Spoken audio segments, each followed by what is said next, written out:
ఆరావళి పర్వతాల్ని అంతం చేస్తారా? రాజస్థాన్లోనూ గుజరాత్ దగ్గర నుంచి దాదాపు ఢిల్లీ దాకా విస్తరించి ఉన్న ఆరావళి పర్వతాల శ్రేణులను మైనింగ్ వారికిచ్చి వాటిని ధ్వంసం చేసే కార్యక్రమం జరుగుతుందని భావించి అనేక చోట్ల ప్రజలు తీవ్రమైన నిరసనలు తెలియజేస్తూ ఉన్నారు.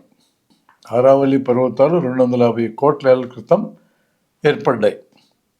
హిమాలయాలు చాలా ఉన్నతమైన శిఖరాలు అంటాం మనం. ఈ రేంజ్ అంతా ఏర్పడి 4 కోట్ల ఏళ్ళు అయింది.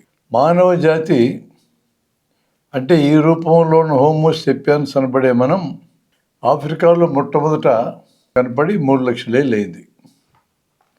వ్యవసాయం చేయటము అనే ఒక ఆహార సంపాదన ప్రక్రియని మనం నేర్చుకొని 10,000 ఏళ్ళు అయింది. ఆధునిక యంత్ర నాగరికత వచ్చి 400 ఏళ్ళు అయింది. ఈరోజు కంప్యూటర్లు, డిజిటల్ యుగం ఇవన్నీ 50 ఏళ్ళ వయసు కూడా లేదు. అంటే ఈ భూమి మీద మనకంటే ముందు పర్వతాలు ఉన్నాయి, సముద్రాలు ఉన్నాయి, నదులు ఉన్నాయి, అడవులు ఉన్నాయి, అనేక రకాల జంతు జాతులు, వృక్ష జాతులు ఉన్నాయి.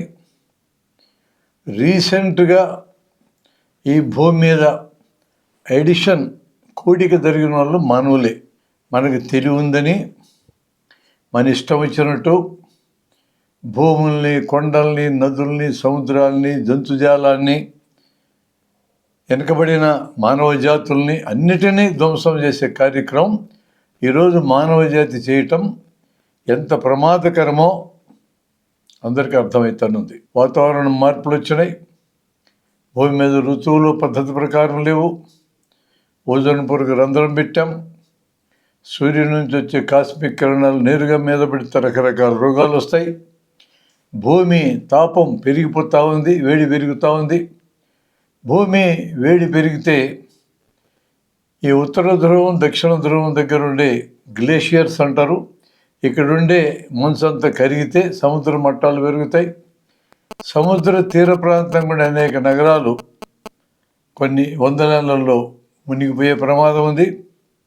అదే గెస్టుల్లాగా వచ్చినాం మనం ఈ భూమి మీదకి, మర్యాదగా గెస్టుల్లాగా పోదామని ఆలోచన లేకుండా ఈ భూమి మీద ఉండే సకల సంపదలు నావే అన్నట్టు మానవ జాతి ప్రవర్తించడం దుర్మార్గమైన విషయం. అందులో భాగమే ఆరావళి పర్వతాల్లో మైనింగ్కి ప్రభుత్వం అనుమతించటం. ఎందుకు అనుమతిస్తూ ఉంది? మైనింగ్లో ఎంత దోపిడీ జరుగుతుంది.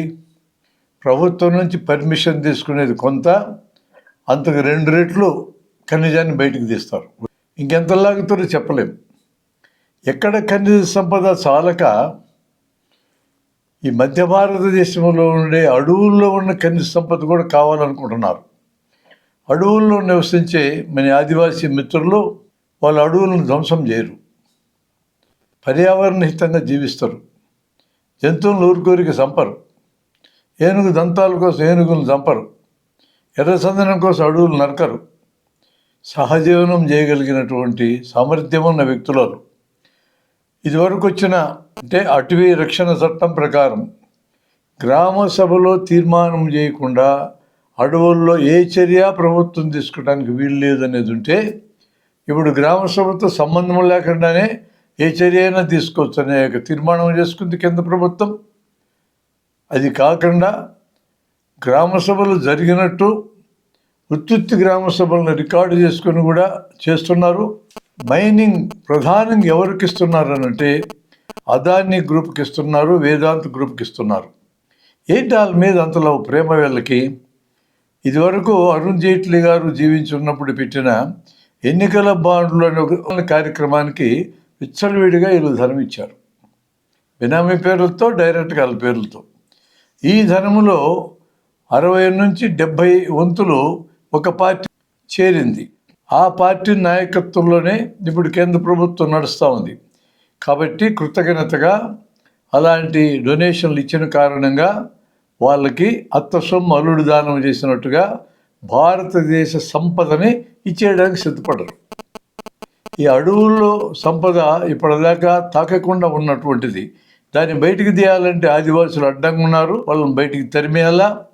ఆదివాసీలకు రక్షణగా ఉండాలనే పేరుతో మావోయిస్టులు మొత్తాన్ని వచ్చే సంవత్సరం మార్చి 31 కల్లా చంపేయాలి. ఆపరేషన్ కగార్ అంటే అది అంతిమ పోరాటం 2024 జనవరి నుంచి స్టార్ట్ అయింది.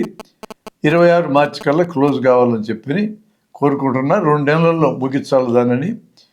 నక్సలైట్ల మీద కోపము ద్వేషము కాదు, అది ఆదివాసీల కాళ్ళ కింద ఉన్న ఖనిజ సంపద ఈ ప్రైవేటు వాళ్ళకి, ఈ కార్పొరేట్ వాళ్ళకి అప్పనంగా ఇచ్చేయాలనే ఉద్దేశంతో నక్సలైట్లను బూచిగా చూపించి ఆదివాసీలు మొత్తాన్ని అక్కడి నుంచి ఖాళీ చేయించి అడవుల్లో 60 అడుగుల సైజు రోడ్లు వేసుకొని భూమి మొత్తాన్ని గుల్ల చేసి ఖనిజ సంపద తీసుకెళ్ళాలి. అంటే కొద్దిమంది కార్పొరేట్లు దేశంలో బాగుపడితే చాలు. ఇప్పుడు ఆరావళి పర్వతాలే కనుక లేకపోతే థార్ ఎడారి నుంచి వచ్చే ఇసుక తుఫాన్లు ఆ పర్వతాలు యువతల దేశాన్నంతా ఎడారిగా మార్చేస్తుంది. ఇప్పటికే ప్రమాదం ఉంది. ఢిల్లీకి కూడా ఈ ఎడారి ప్రాంతం ఎక్స్టెండ్ అయ్యే ప్రమాదం ఉంది. ఇప్పటికే ఢిల్లీలో నివాసయోగ్యంగా ఉన్నటువంటి వాతావరణ పరిస్థితి. అసలు గాలి పీల్చడానికి శక్యం కాదు. థార్ ఎడారి కానీ విస్తరిస్తే ఢిల్లీని ఫైనల్గా ఖాళీ చేయాల్సి వస్తుంది. అది 100 ఏళ్ళకి జరగద్దా 200 ఏళ్ళకి జరగద్దా అనేది కాదు.